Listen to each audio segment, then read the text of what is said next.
تأملت هذه السورة ووجدت أن الله في آخر هذه السورة يقول: ولبثوا في كهفهم 300 سنين وازدادوا 9، قل الله أعلم بما لبثوا. انتهت القصة عند لبثوا.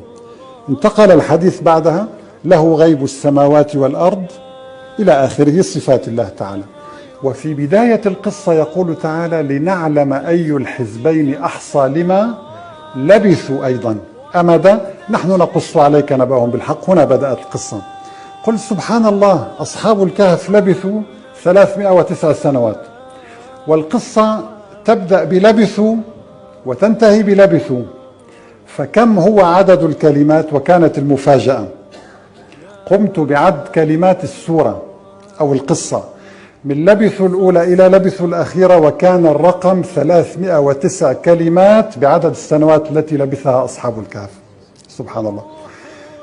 وأثناء العد عندما وصلت لقوله تعالى: ولبثوا في كهفهم 300، كان رقم هذه الكلمة 300. سبحان الله.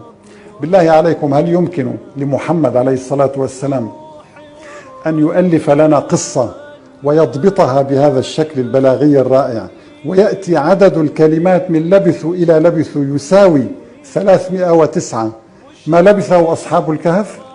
إن هذه المعجزة ترد على كل ملحد يدعي أن هذا القرآن كتاب بشر